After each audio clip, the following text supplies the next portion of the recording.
Assalamualaikum warahmatullahi wabarakatuh.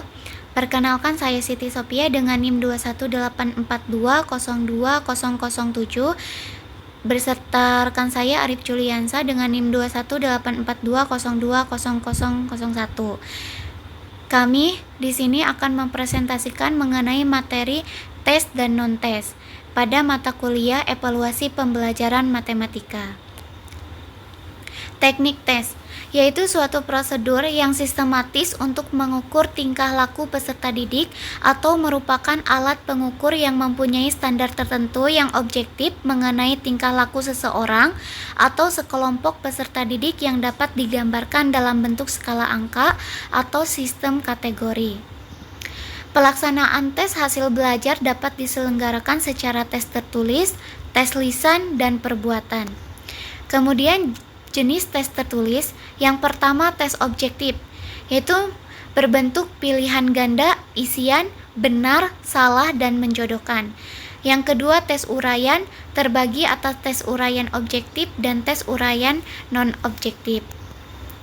Kemudian yang kedua ada tes lisan, yaitu pelaksanaannya dilakukan dengan tanya jawab secara langsung antara pendidik dan peserta didik. Kelebihan tes lisan, yang pertama dapat menilai kemampuan dan tingkat pengetahuan yang dimiliki peserta didik, sikap serta kepribadiannya. Yang kedua, sering mengalami kesukaran dalam memahami pernyataan soal. Bagi peserta didik berkemampuan lambat, peserta didik dapat menanyakan langsung kejelasan pertanyaan yang dimaksud. Yang ketiga, hasil tes langsung diketahui. Kelemahan tes lisan, yang pertama, sifat subjektivitas dari pendidik sering mencemari hasil tes. Yang kedua, waktu pelaksanaan yang dibutuhkan relatif cukup lama. Jenis-jenis tes, yang pertama ditinjau dari fungsi tes sebagai alat pengukur perkembangan kemajuan belajar peserta didik, yaitu tes awal atau pre-tes.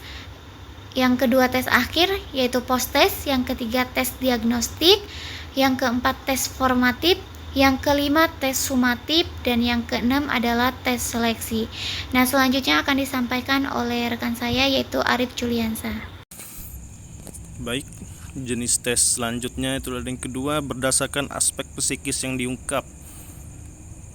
Aspek yang pertama itu ada tes intelijensi. Aspek yang kedua tes bakat, yang ketiga tes sikap, yang keempat tes kepribadian, dan yang keenam tes hasil belajar.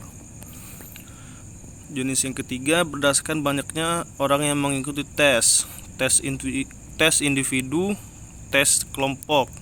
Dan yang keempat berdasarkan waktu yang disediakan bagi tes untuk menyelesaikan tes, yaitu power test dan speed test. Yang kelima berdasarkan segi penyusunannya. Yang pertama tes buatan pendidik, yang kedua tes buatan orang lain, yang ketiga tes buatan orang lain. Yang keenam berdasarkan bentuk pertanyaan yang diberikan, yaitu tes objektif dan tes uraian. Teknik non-tes itu ada pengamatan, ada wawancara, ada checklist, ada studi dokumentasi, angket, skala bertingkat, dan portofolio. Skala penilaian ada skala Likert, skala Thurston, skala Goodman, dan skala beda semantik.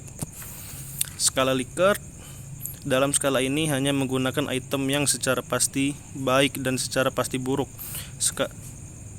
Skala Likert tersusun atas beberapa pernyataan positif dan pernyataan negatif yang mempunyai 5 kemungkinan jawaban dengan kategori yang kontinum, dari mulai jawaban sangat setuju sampai sangat tidak setuju.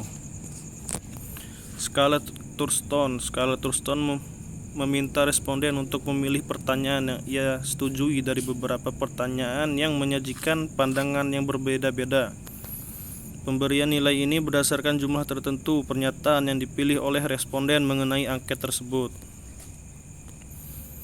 Skala beda semantik. Skala semantik diferensial, yaitu skala untuk mengukur sikap dan lainnya, tetapi bentuknya bukan pilihan ganda atau checklist, tetapi tersusun dalam satu garis kontinum. Skala diferensial yaitu skala untuk mengukur sikap, tetapi bentuknya bukan pilihan ganda atau checklist, tetapi tersusun dalam garis kontinum di mana jawaban yang sangat positif terletak di bagian kanan garis dan jawaban negatif di sebelah garis atau sebaliknya.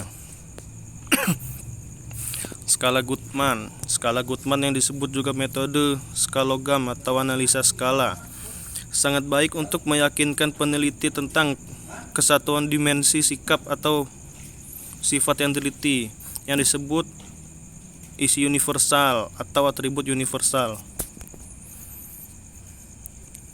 Sekian presentasi kami, semoga bermanfaat bagi yang mendengar dan menonton. Saya akhiri, wassalamualaikum warahmatullahi wabarakatuh.